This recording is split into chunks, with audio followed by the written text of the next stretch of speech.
우리에게 주시는 말씀 함께 보겠습니다. 마태복음 10장 21절부터 오늘은 23절까지 석절의 말씀 함께 보겠습니다. 21절부터 23절. 자, 우리 함께 23절까지 봉독해 볼까요? 형제가 형제를 배반하여 죽게 하고 아버지가 아들을 원수처럼 여기게 될 것이다. 그리고 자식이 제 부모를 고발하여 죽게 할 것이다. 내게 속하였다는 이유만으로 모든 사람이 너희를 미워할 것이다. 그러나 끝까지 참는 사람은 구원을 받을 것이다. 어느 동네에서 너희를 박해하거든 다른 동네로 피하라. 너희가 이스라엘 동네를 모두 다 돌아다니기 전에 인자가 돌아올 것이다. 아멘. 1800년대에 아프리카 선교사로 헌신했었던 데이빗 리빙스턴이라는 유명한 선교사님이 있습니다. 어렸을 때 아주 무척 이 리빙스턴의 가정은 가난했습니다. 그래서 10살 때 학업을 중단을 하고 일을 시작해야만 했었습니다. 그렇게 어린 나이에 일을 하면서 삶을 이어가던 중에 17살 때에 이 리빙스턴이 성령께 강한 소명을 받고 의학과 신학을 공부하기 시작합니다. 그리고 훗날 약 10년 뒤에 27살의 나이에 선교사님의 딸과 결혼을 해서 함께 아프리카로 떠나게 되죠. 그렇게 해서 이제 한 30년 정도 아프리카에서 열심히 선교 사역을 감당을 하는데 그 당시 1800년대이기 때문에 약이 잘 발달하지도 않고 특별히 아프리카였기 때문에 의료 체계도 무척 좋지 않았습니다. 본인이 의사였지만 본인의 몸을 이렇게 잘 가누기도 힘들 만큼의 어려운 시련들을 겪게 되죠. 그 와중에 아내는 강에서 이미 목숨을 잃게 되는 또 그런 아픔을 겪게 됩니다. 그렇게 건강이 나빠졌다는 소식을 본국에서 듣게 되고 영국의 왕실과 그의 친구들이 리빙스턴에게 자네 리타이어하게 은퇴하라고 종용을 합니다. 그러자 이 리빙스턴이 왕실과 친구들의 은퇴 종용의 소식을 듣고 나서 갑자기 연락을 끊고 은둔해 버립니다. 그렇게 약 5년 동안 모든 사람들과 외부와의 연락이 완전히 차단되게 되고 연락이 닿지가 않습니다.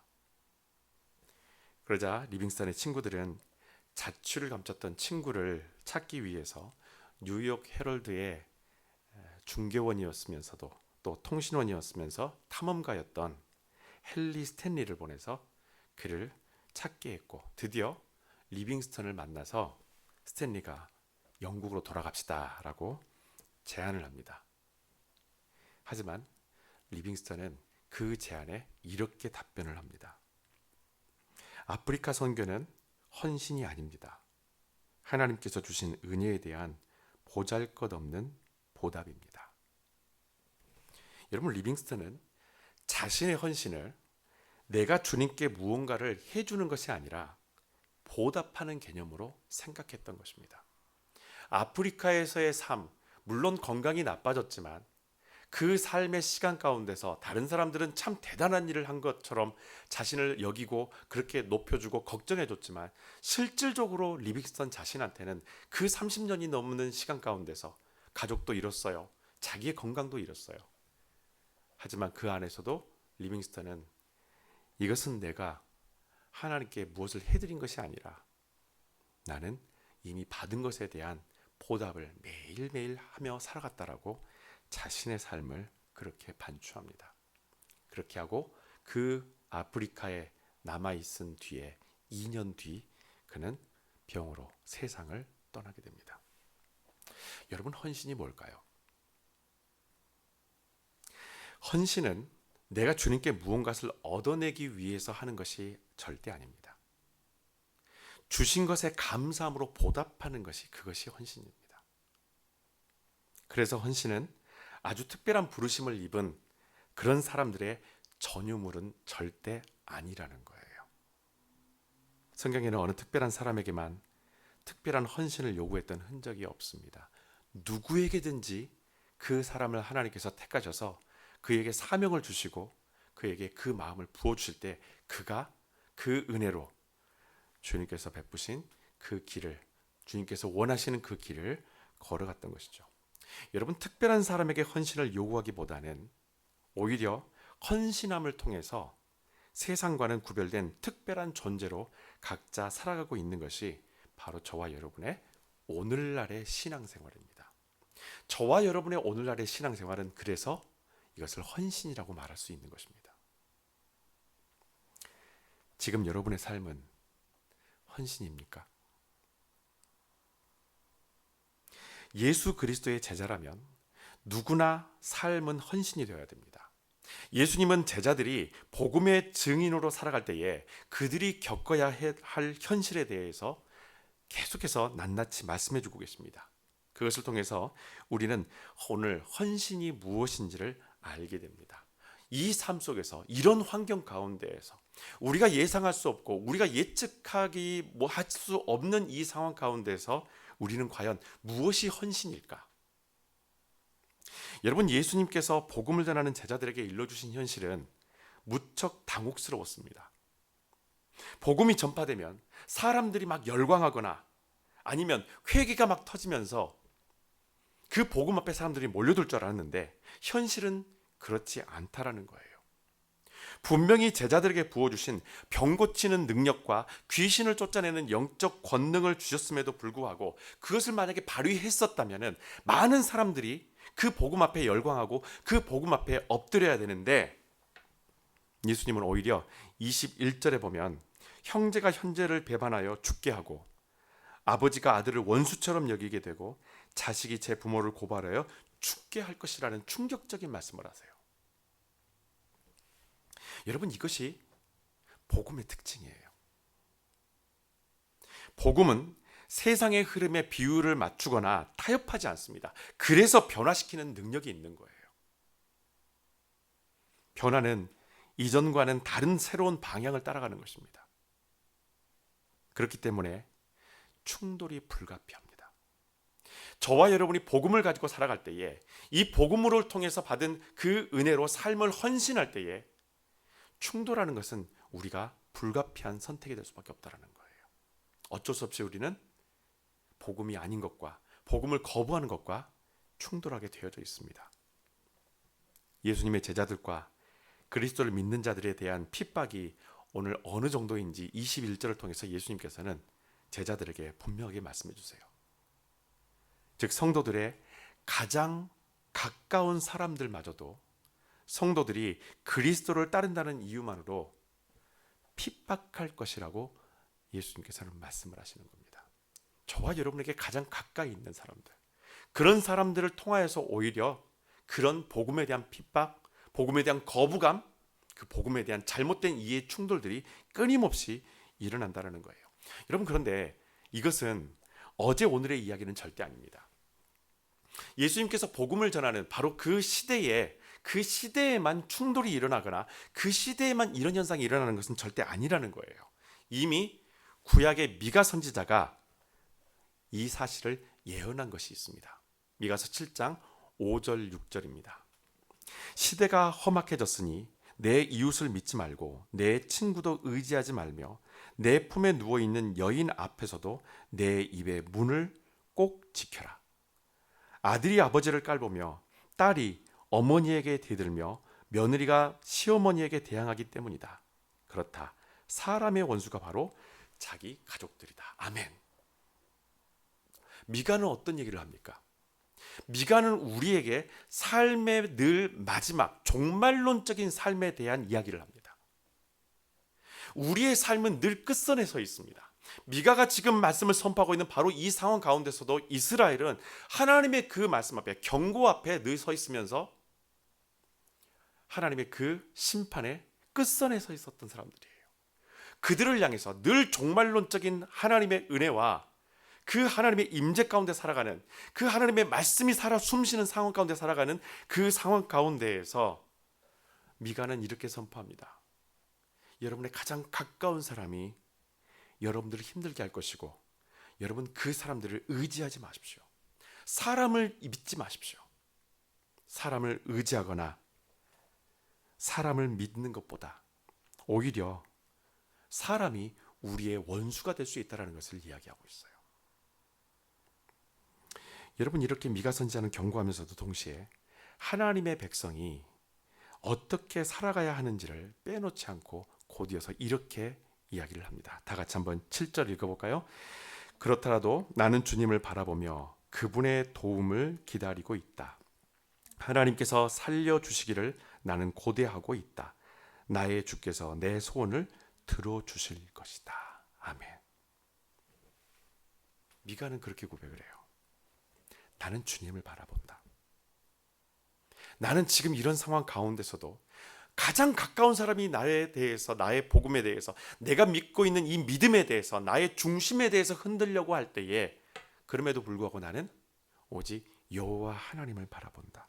그리고 그분의 도우심을 구하면서 그분이 나를 구원해 주시기를 나는 기다리고 있다. 그리고 그는 분명하게 말합니다. 내 주님이 이런 나의 소원을 들어주실 것이다. 여러분, 이게 헌신이에요.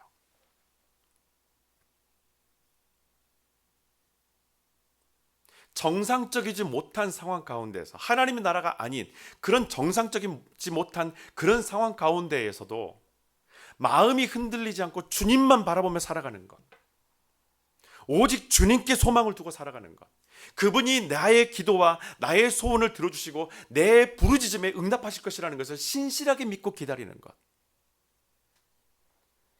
여러분, 이 삶이 헌신입니다. 복음은 내 자신의 변화를 먼저 불러일으키는 거예요. 내 안에 복음이 자리 잡아서 은혜를 경험하게 되면 그때부터 우리의 삶은 헌신하게 됩니다. 미가 선지자와 예수님이 동일하게 하신 이 말씀이 여러분, 사실은 관계의 단절을 의미하는 것은 절대 아니에요. 그들을 의지하지 말라. 그들 앞에서 너의 입을 조심하라. 그래서 그 모든 사람들과 다 관계를 단절하고 홀로 자기 신앙만을 지키며 살아가라. 절대 주님께서, 미가 선지자도 절대 그런 의미로 이 말씀을 하신 것이 아닙니다. 헌신하라는 거예요. 헌신하라.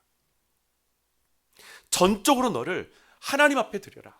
전적으로 너를 예수 그리스도 앞에 제자로 드려라. 전적으로 모든 것을. 여러분, 헌신은 그래서 믿음을 지키되 죄로 가득한 내 자아에 대한 죽음의 선언이 바로 헌신입니다. 내 자아에 대한 죽음의 선언이에요. 헌신은 영원한 사망에서 영원한 생명으로 거듭나게 하신 그 은혜에 대한 저와 여러분의 당연한 보답이기 때문에 반드시 회복과 새 생명의 결실을 우리에게 맺게 하십니다. 헌신의 능력은요, 단순히 우리의 에너지만 쏟는 것이 아니라는 거예요. 보통 헌신하게 되면은 끊임없이 나의 모든 물질과 나의 열정과 나의 에너지를 다 쏟아야 된다. 나의 시간을 다 쏟아야 된다. 이렇게만 생각을 해요. 그러나 헌신은 오히려 우리에게 새로운 생명의 결실을 허락하시는 겁니다. 그렇기 때문에 우리의 헌신은 세상과의 충돌 속에서 세상을 비관하지 않고 하나님이 세상을 이처럼 사랑하신 것처럼 끝까지 사랑할 수 있도록 먼저 내 자아를 부정하고 오직 하나님의 뜻과 계획을 쫓아 살아가게 하는 것, 바로 이것이 헌신하는 자의 삶의 모습이라는 거예요. 어디에도 감정적인 충돌이 없습니다. 그럼에도 불구하고 여러분, 22절에 보시면 단지 예수께 속해 있다는 이유만으로 모든 사람이 우리를 미워할 것이라고 예수님은 제자들에게 말씀을 하세요. 너희가 나에게 속해 있다는 그 이유 하나만으로도 모든 사람들이 너희들을 미워하게 될 것이다. 여러분, 여기서 우리는 또다시 도전을 받게 됩니다.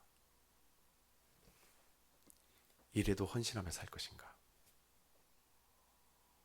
내가 예수께 속해 있다, 내가 교회를 다닌다라는 그 사실만으로도 나를 미워할 수 있다라는 건데, 내가 말씀대로 살아가는 그 모습만으로도 누군가는 나를 미워할 수 있다는데, 그럼에도 불구하고 나는 헌신할 것인가?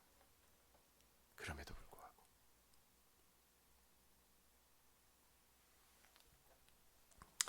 여러분, 박해와 고난은 우리에겐 또 하나의 증거가 된다는 걸 기억하십시오. 제자들이 박해를 받는다면 곧 그것은 그들이 복음의 순수함을 놓치지 않고 살고 있다는 증거입니다. 박해를 만약에 받지 않았다면 그들이 이미 복음을 놓쳐서 세상과 정말 많은 것들을 타협하게 되고 그 세상의 흐름에 그 주류에 휩쓸려서 살아간다는 것을 증명하는 거예요. 예수님은 박해의 현실을 예고하시면서 헌신하는 자와 헌신하지 않는 자의 명확한 차이점을 그렇게 말씀해 주시는 거예요. 헌신하는 자는 미움을 받게 될 것이다. 여러분, 세상은 복음을 원치 않아요. 불편하거든요. 너무나 많은 장애가 있거든요. 복음대로 그 말씀의 진리대로 살아가다 보면 손해보는 것들도 참 많아요. 불리한 것들이 너무 많아요. 신앙생활을 하면서도 그것을 느끼는 경우가 참 많이 있을 거예요. 내가 말씀대로 정말 정직하게 살아간다면 내가 손해보는 것들이 참 많을 것 같은데, 나만 고생하는 것 같은데. 그러나 여러분, 주님께서 주시는 그 말씀, 우리가 복음대로 말씀대로 그 진리대로 살아가는 것은 내가 손해를 보는 것이 아닙니다. 내가 가장 먼저 선택되었다라는 그 은혜를 우리에게 증명하는 거예요.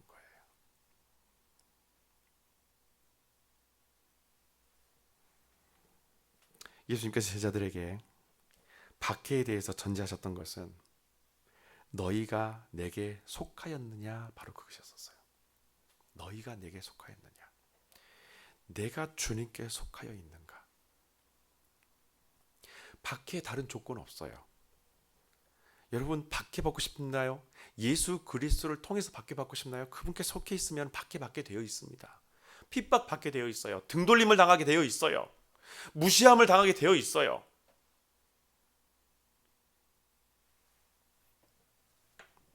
초반에는 순수한 헌신으로 시작했다가 어느 순간 헌신을 잃어버리는 시점이 우리에게도 올 때가 있습니다. 받은 은혜에 감격해서 무엇이라도 그 은혜에 보답하고자 하는 삶을 살았던 사람이 어느 날 자신의 헌신에 회의감을 느끼고 심지어는 자기가 드러나고 높아지려고 할 때가 분명히 있다는 거예요. 이 헌신의 양면성이에요. 헌신을 잘못 이해했었을 때 우리는 이런 위험에 빠질 수 있다는 것입니다. 여러 가지가 이유가 있겠지만 가장 두드러지게 나타나는 원인은 내가 주님께 속한 자라는 사실을 말씀 속에서 발견해야 되는데, 어떤 기적이나 어떤 복의 분량으로 내가 주님께 속해 있다는 것을 확인하려 할 때에 순수한 헌신은 그 순간부터 변질되기 시작합니다. 내가 이렇게 헌신했는데, 내가 이렇게 주님을 섬겼는데 나에게 돌아온 것이 이것밖에 안 돼. 이 마음이 내 안에 들어오는 순간부터 우리에게 주셨던 그 초반에 순수했던 헌신의 마음들은 계속해서 흔들리는 거예요. 여러분, 복음을 전하는 제자들에게 핍박은 피할 수 없는 현실입니다. 우리는 사람이기 때문에 고난과 핍박이 나를 피해가길 원하고 또 그것을 헌신에 대한 대가로 기대하기도 합니다. 하지만 헌신은 대가를 바라진 않아요. 헌신은 절대 대가를 바라지 않습니다. 우리가 헌신하는 삶을 살아갈 때 기대하는 대가는 오직 딱 한 가지만 바라게 될 겁니다. 나를 통해서 우리 주님이 영광 받으시는 것. 우리가 헌신함을 통하여서 우리가 주님께 바라는 대가는 딱 그거예요. 주님, 제가 받은 은혜를 가지고 내가 헌신하며 살아갑니다. 나의 헌신을 통해서 딱 한 가지 대가만 당신께 내가 요구하겠습니다. 나를 통해서 영광 받아 주십시오. 주님, 나를 통해서 영광 받아 주십시오.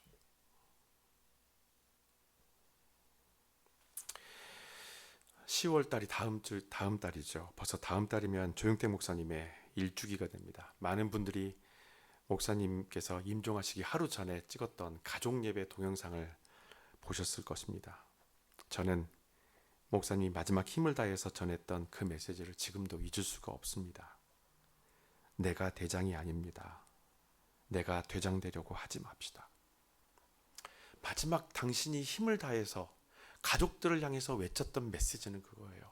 내가 대장이 아닙니다. 내가 대장 되려고 하지 맙시다.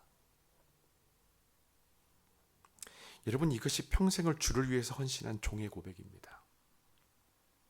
평생의 헌신을 통해서 기대하는 이 땅에서의 대가는 우리가 단 한 가지만 기대할 뿐입니다.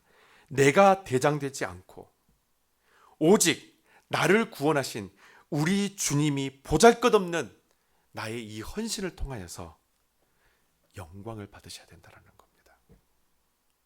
하나님, 나의 헌신을 통하여서, 우리 가족의 헌신을 통하여서, 우리 교회의 헌신을 통하여서, 우리 일터의 헌신을 통하여서 주님만 영광 받으시기 원합니다.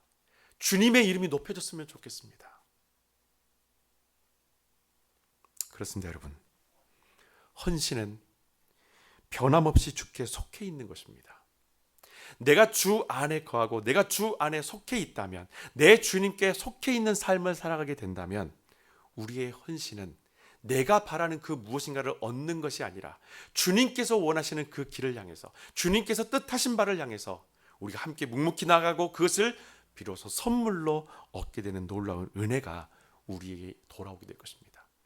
여러분, 우리가 헌신에 대해서 생각할 때에 다가오는 선입견 중에 하나가 일방적인 내 노력과 결단이 필요하다는 거예요. 이게 헌신에 대한 우리가 가지고 있는 많은 선입견이에요. 정말 내가 열심히 해야 돼. 내가 일방적으로 정말 주님 앞에 나의 모든 것을 다 쏟아내야 돼. 내 열정이 필요해. 내 노력이 필요해. 내가 노력해야 돼. 심지어 내가 주께 속해 있어야 한다는 것도 내 노력과 내 결단에서 온다고 여길 때가 분명히 있어요. 그러나 성경은 헌신에 대한 우리의 잘못된 선입견을 다 뒤집어 놓습니다. 헌신은 우리에게 인내할 수 있는 힘을 북돋워 주십니다. 오히려 헌신을 통해서 우리가 얻는 것이 사실은 더 많다라는 거예요.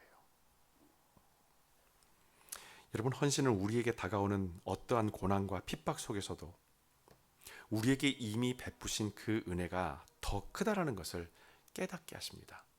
뿐만 아니라 우리가 왜 인내해야 하는지 알게 하는 것도 헌신하는 삶 속에서 그 의미를 발견하게 하신다는 거예요. 예수님은 제자들에게 가장 강력한 소망을 바로 이 지점에서 불어넣어 주십니다. 끝까지 참는 사람은 구원을 받을 것이다. 아멘. 끝까지 참는 사람은 구원을 받을 것이다. 그럼에도 불구하고 제자들에게 다가오는 현실적인 박해는 달라지지 않죠. 바로 이럴 때 헌신하는 삶을 살아가는 예수의 제자가 고민하는 한 가지가 생겨나게 될 것입니다. 그것은 내가 이대로 순교하는 것이 헌신일까? 이렇게 박해가 오고 나를 잡아들이려고, 나를 붙잡으려고, 나를 가두려고 하는 이런 모든 공격에 대해서, 이런 모든 도전과 이런 핍박에 대해서, 그러면 내가 여기서 이렇게 순교하는 것이 과연 헌신일까? 남아있는 것이 헌신일까? 아니면 피하는 것이 헌신일까? 우리는 헌신을 무조건 여기서 끝을 봐야 하는 것으로 생각을 할 때가 있어요. 문제는 그렇게 헌신했음에도 아무런 은혜도 감사도 없었다라는 것입니다. 아마도 거기 있던 제자들도 이런 헌신에 대해서 고민했었을 거예요. 무엇이 헌신일까? 어디까지 가는 것이 헌신일까? 어떻게 살아가는 것이, 어떤 결단을 내리고 어떤 결정을 하는 것이 그것이 헌신일까? 이것이 헌신일까? 저것이 헌신일까?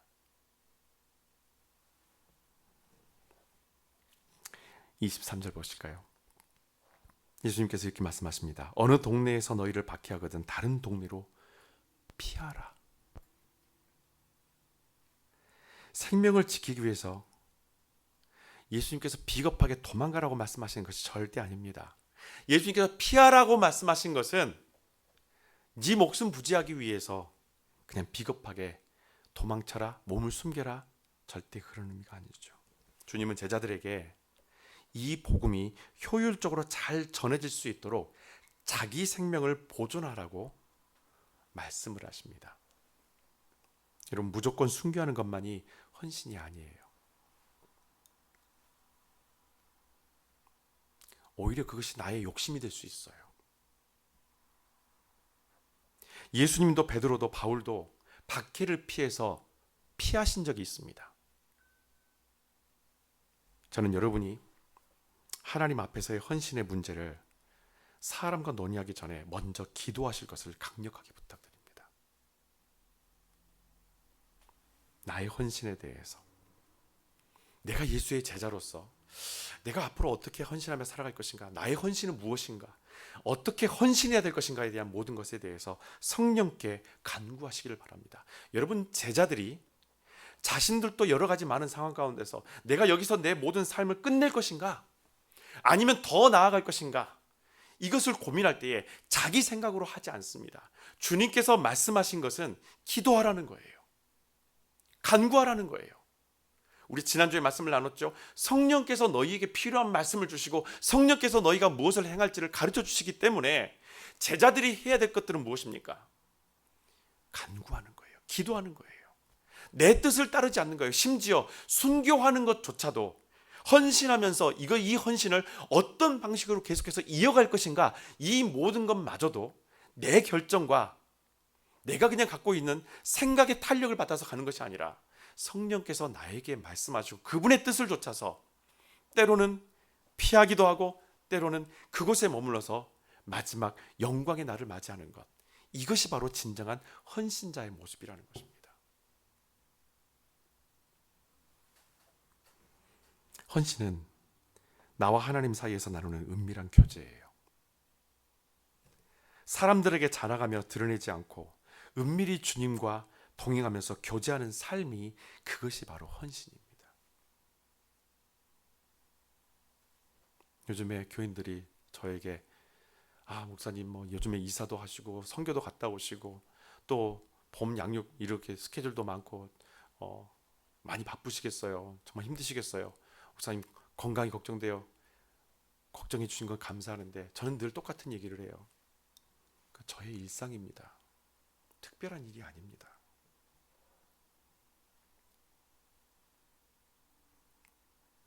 철없었을 시절에는 제가 무엇인가를 하면은요, 그것을 되게 특별하게 저도 생각을 했었어요. 그런데 내가 은혜를 받고 보니, 그 은혜 가운데 살다 보니 내가 지금 이렇게 하는 이 모든 것들이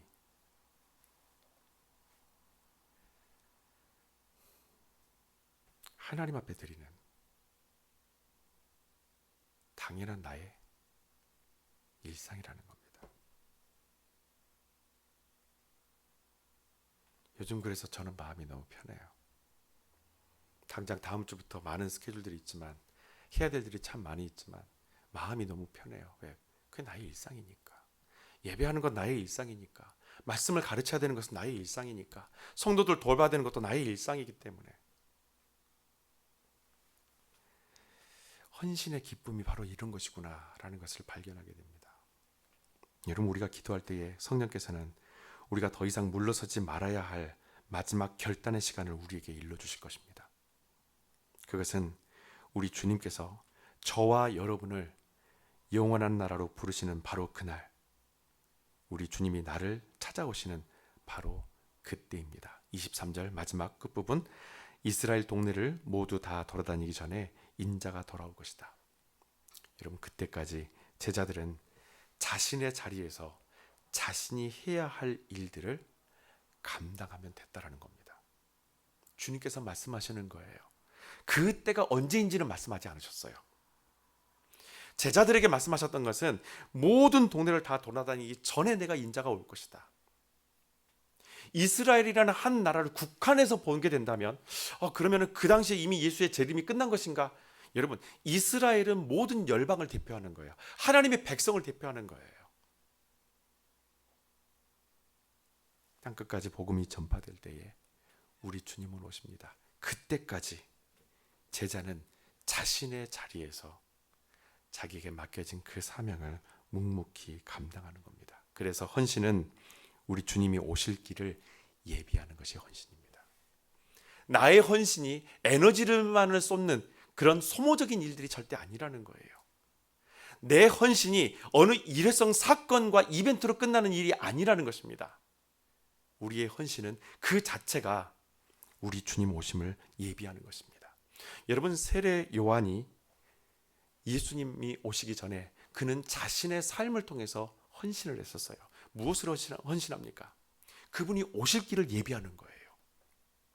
세례 요한을 따르는 사람들이 무척 많았었어요. 인기가 많았었어요. 소위 말하면 예수님처럼 더 인기가 많고 추종자도 참 많았던 사람입니다.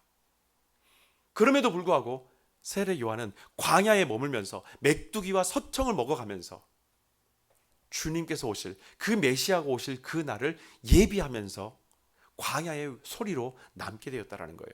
여러분, 이것이 헌신이에요. 그분이 오심을 준비하는 것, 그것을 위해서 삶을 살아내는 것, 그리고 그분이 오셨을 때 내가 나타나지 않고 그분이 앞에 나타나실 수 있도록 하는 것, 이것이 헌신입니다. 우리의 헌신은 우리 주님이 오실 길을 대대로 준비하고 예비하는 거예요. 저와 여러분의 지금의 헌신을 통하여서 우리 자녀들이 우리 주님의 오심을 준비하며 헌신할 겁니다. 부모가 어떻게 주님 오심을 준비했는지, 우리 부모가 예수 그리스도의 재림을 어떤 방식으로 준비하고 헌신했는지 우리 다음 세대들은 똑똑하게 우리 주변에서 지금도 지켜보고 있습니다. 그래서 헌신하는 자는 언제 어느 때든지 늘 준비되어져 있는 거예요. 언제 나를 부르시든지 우리는 늘 준비되어져 있는 것입니다. 헌신은 대단한 일이 아니라 여러분, 당연한 거예요. 그런 당연한 기쁨을 삶에서 누리는 예수 그리스도의 제자가 되시기를 주님의 이름으로 부탁드립니다. 은혜는 무엇입니까? 자격이 있어서 얻는 것이 은혜는 아니에요. 주님께서 우리에게 베푸신 거예요. 일방적으로 베푸신 거예요. 이런 일이 과연 일어날 수 있을까요? 세상에서 내가 아무것도 한 것이 없는데 당신의 모든 것을 다 내어주세요. 당신의 모든 것을. 홈리스 피플들에게 작은 동전 하나 둘 정도 던져주는 거, 어디에 도네이션 하는 거, 그 사람이 무엇을 했든지 하지 않았든지 우리가 할 수는 있어요. 여러분, 생명을 주는 거 쉽지 않아요. 모든 것을 전부 다 줘버리는 거, 그거 불가능해요. 은혜가 무엇입니까? 우리가 받은 은혜가 뭐예요? 전부 다 받은 것이 은혜예요. 하나님의 사랑에 전부 다를 받은 것이 은혜입니다. 헌신은 우리가 받은 바로 그 은혜에 대한 작지만 우리가 할 수 있는 모든 것에 대한 보답이에요. 그런 헌신의 삶을, 그 기쁨을 여러분의 삶 속에서 매일매일 누리시기를 부탁드립니다. 기도하겠습니다.